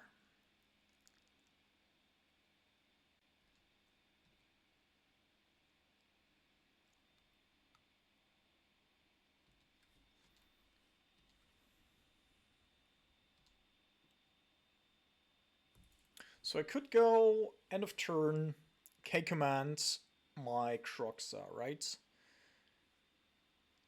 He would have to counter that. If he does and I draw a land, then it would be feasible for me to play the Croxa. Otherwise, I just get an extra discard out of him. So I definitely get a 2-for-1 here, and I think that's good. That's worth it.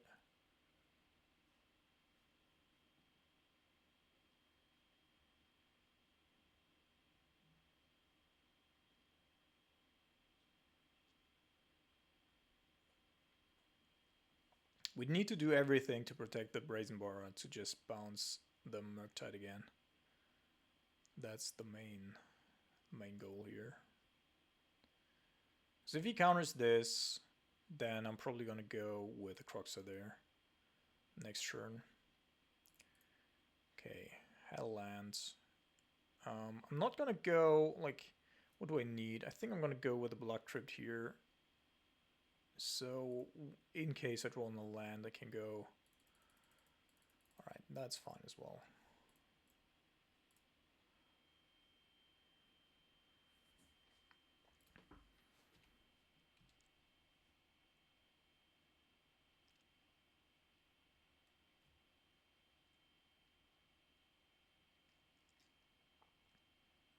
Because then our opponent needs... Oh, there's a Flossosaurus. That's already a good hit.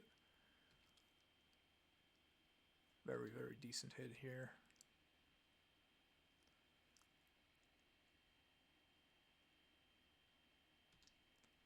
Yep. Hits me with a lightning bolt. And there's the Murktide. Alright. So crunch time.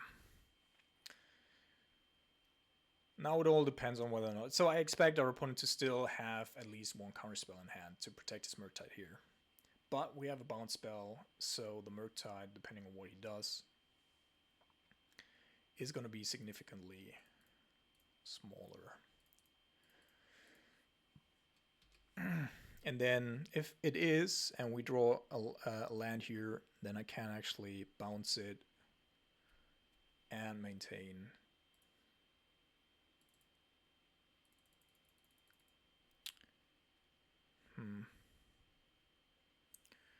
So I'm 1 mana short, so he can replay it. Just as a 4/4, but he can still do it. And I'm 1 mana short to go with the snap here.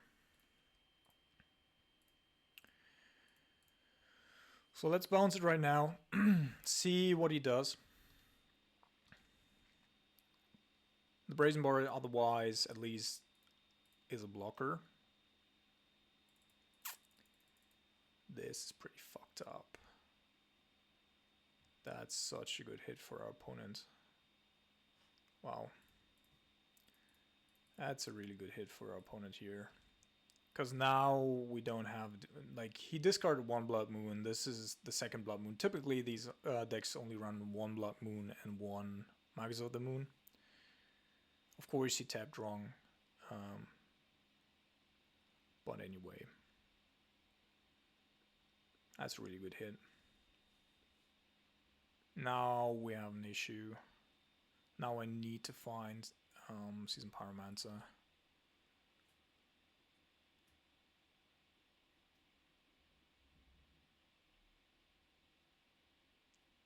So sad.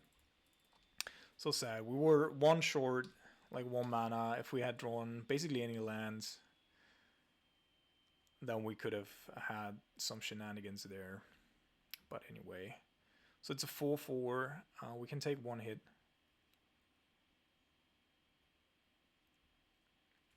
But it's gonna be difficult at this point. We need to string together a couple things.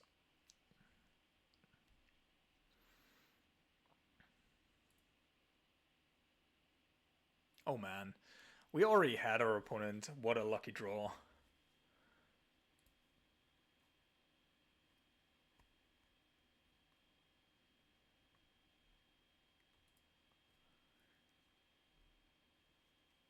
Oh shit. Loli. That's a really good draw.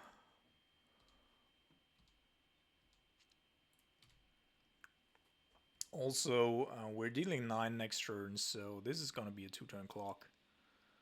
And there's very little that our opponent can draw. I mean, I don't want to get ahead of myself, of course.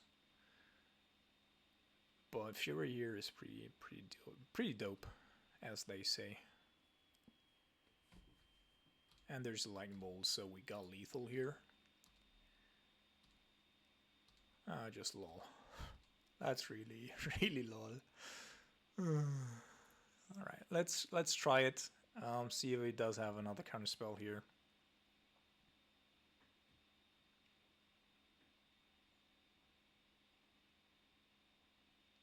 Waffles.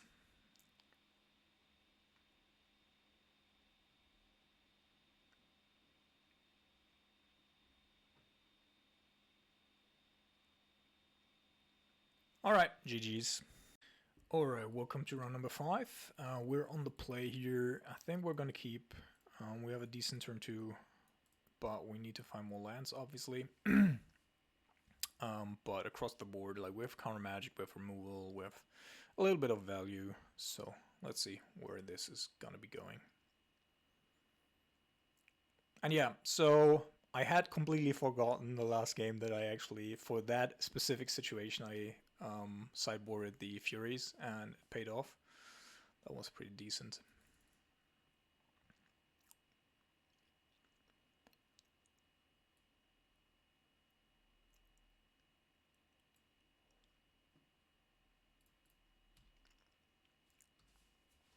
So our opponent's not playing Gigantha or any other companion. Flooded Strand go. I would say we're gonna play this tapped so that we have counter magic just in case we're running into another living end player or something like that.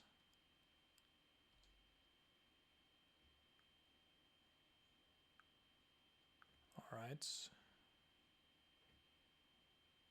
Alright, this is a grinding stranger. Okay, so we're playing against Breach. K-Command, a good pickup here. Underworld Breach, the combo deck. And for this, I mean, the Croxa isn't graded in this matchup, in this particular matchup, but generally speaking, it's pretty decent. I think I'm gonna let this resolve as I can, deal with it through a lightning bolt, and I probably need my removal elsewhere. But we can, of course, kill this right now. He gets the trigger, the Ledger Shredder trigger, though.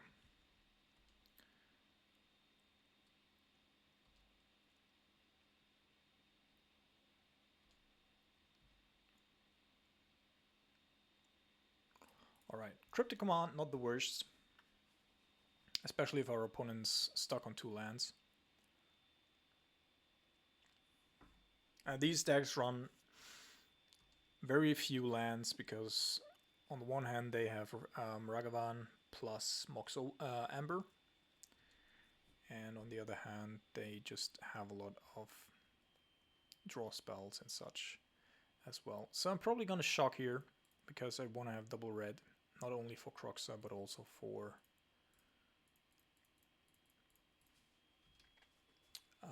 Season Pyromancer.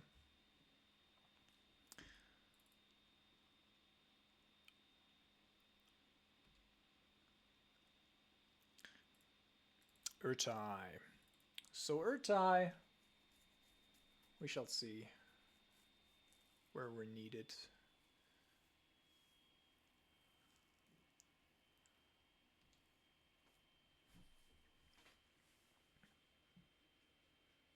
So of course I could just counter the ability here with Murktide, but I don't think, like, with Nimble Obstructionist, this play makes sense here. I think with Murktide it doesn't really in this very situation.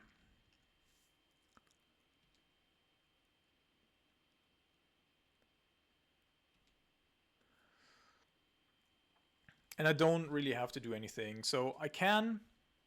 What do I want to do here? I definitely want my opponent to discard something.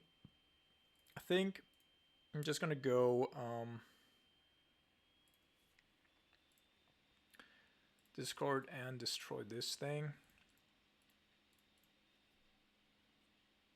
with counterspell up, because grinding station is still also very relevant for our opponent.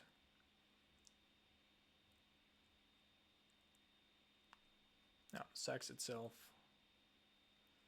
Builds over an Underworld Breach, which is important to us. Discards another Unholy Heat.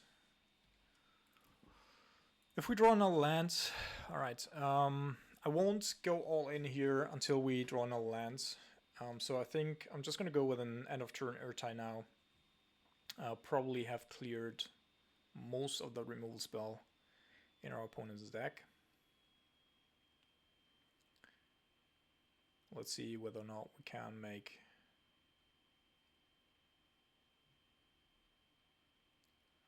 to Ragavan. So when Ragavan resolves, that means that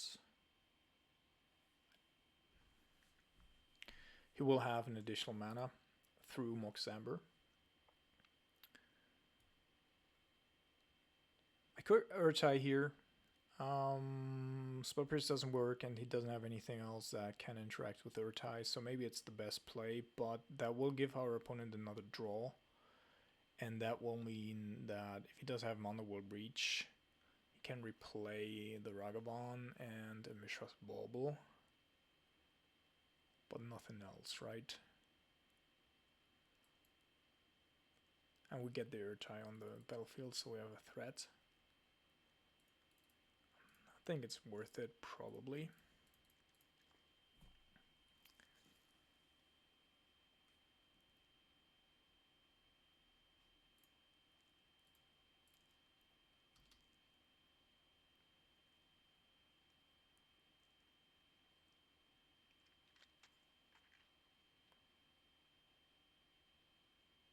Okay, no Underworld Breach. That's good. Alright, Season Pyromancer down the line, but right now we don't need to utilize it. We're just gonna deal a little bit of damage, try to keep our opponent off of the combo.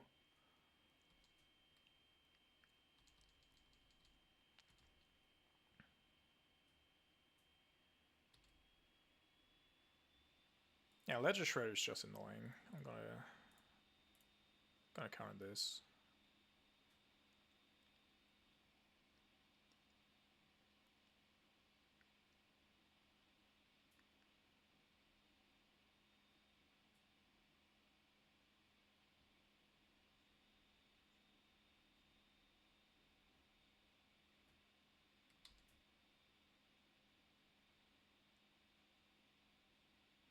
Opponent definitely still does have some shenanigans there in hand.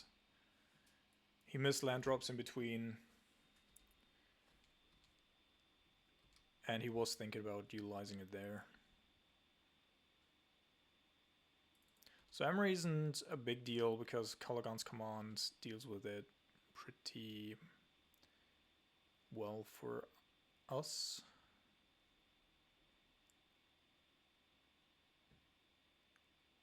I think I'm gonna make him discard because Underworld Breach can get the Moxamber back for free anyway.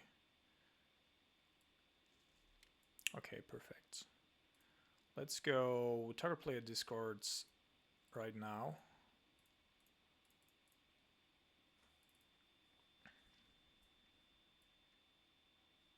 I think the last card is probably Norza. And he discarded an Underworld Breach, alright, so that's a very good hit for us. That's another Underworld Breach, okay. Yeah. Perfect. Then we got him because, yeah, they are only playing 3 Underworld Breaches. He can't do anything afterwards. Alright, so I definitely want to have this, and probably Thoughtseize.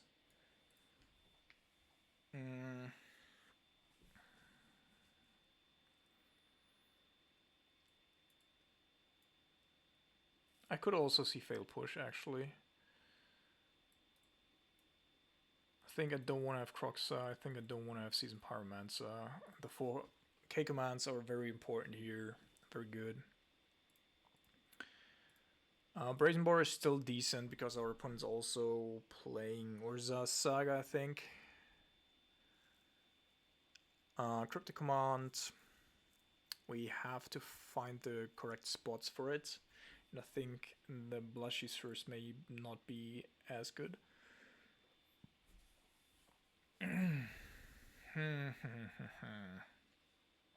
Is this good enough? I'm thinking about like cutting the cryptics and instead going with like a Fury or a Necroplasm. Let's go with 1 Necroplasm and 1 Fury to hedge against our opponent going wide with say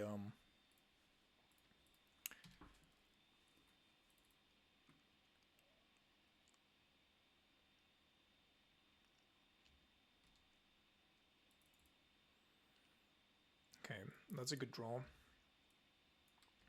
We can deal with whatever he's gonna play here. Hopefully just a bird. And then we can play the Dottie. Alright, so it's a bird. It's a birdie bird. So let's have this resolve. Flooded Strand. So right now there's nothing important in the graveyard. It stands to reason that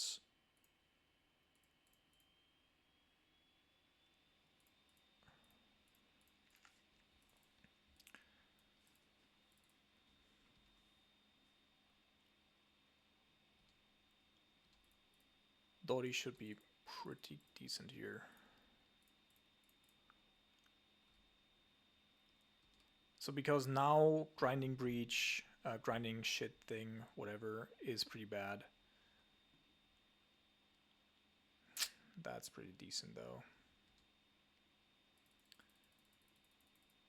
Okay, so the play is bring down Dottie again.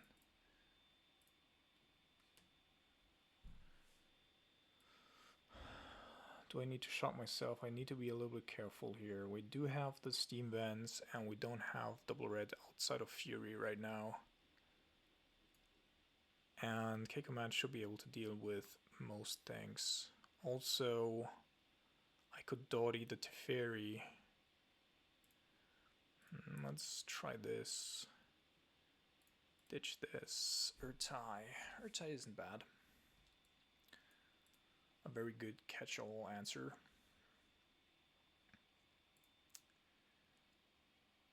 So I think we're trying to go. Let's try to hit the Teferi with the Dottie first, I think.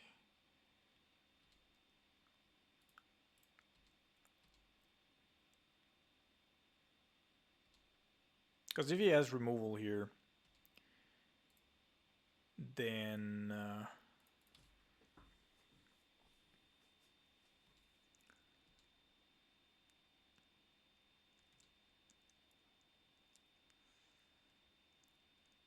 I could have brought back the Dottie with a K-Command.